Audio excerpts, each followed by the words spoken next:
Filling in the gap between episodes 3, Revenge of the Sith, and 4, A New Hope, we are here discussing Star Wars, Story Before the Force Awakens, number 1. A recent and quiet addition to the Star Wars canon, Star Wars, Story Before the Force Awakens, is being released as a webcomic in Korea. We have also been fortunate to receive an English translation of this via Line's Webtoons app. For the most part, the comic tells the story of Luke Skywalker leading up to Episode 7, The Force Awakens, and it begins with Luke at the age of 7. While much of the series is going to follow the storyline of the existing films, there are moments and episodes that will fill in some gaps, or provide in-the-moment accounts for events that were just mentioned after the fact. This episode opens with Luke, 7 years old, lying on the desert sands of Tatooine looking up at the stars. He feels that he was meant for something greater than this planet, and that the stars were calling to him.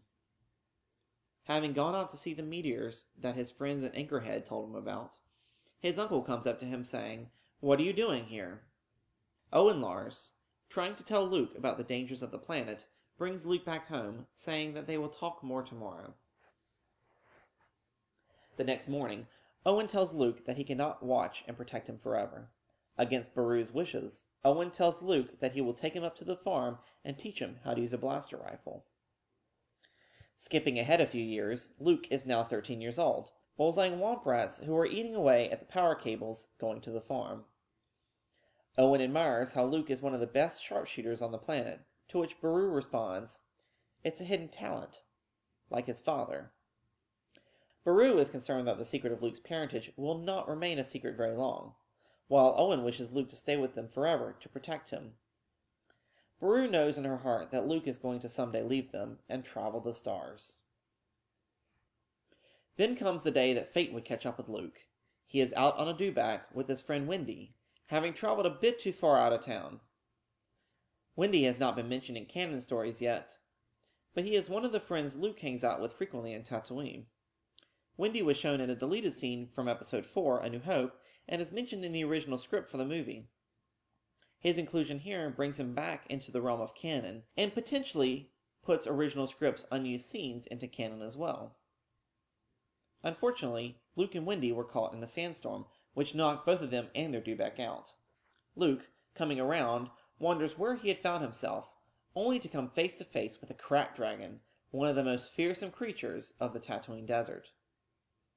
All seems lost for Luke as the dragon went in for the attack, when, out of nowhere, a hooded figure stood over the body of the dragon, now decapitated. When Luke looked at him and said, "Who are you?" he responds, "You can call me Ben Kenobi. I'm an old friend of your father's." This last line has many Star Wars fans concerned about the validity of this story as canon. It is clear from Episode 4, A New Hope, that Luke did not know that Obi-Wan Kenobi knew his father. However, at that point, Obi-Wan and Ben Kenobi were two different people in Luke's mind.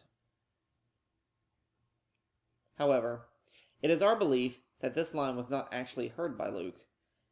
The way it was drawn makes it seem more like something he said to himself, or perhaps after Luke passed out from the trauma of the experience. The next issue of this comic does begin with Luke and Wendy barely conscious. While this line may cause Star Wars fans to doubt the canonicity of the series, it is our belief that this story has a place in the overall Star Wars canon and explains how Luke knew about Old Ben Kenobi at the beginning of Episode 4, A New Hope. Thank you for watching. Please subscribe to keep up with all the insight and analysis found here at Star Wars The Canon Explained. You can also follow us on Twitter or visit us on Facebook. Till next time, may the Force be with you.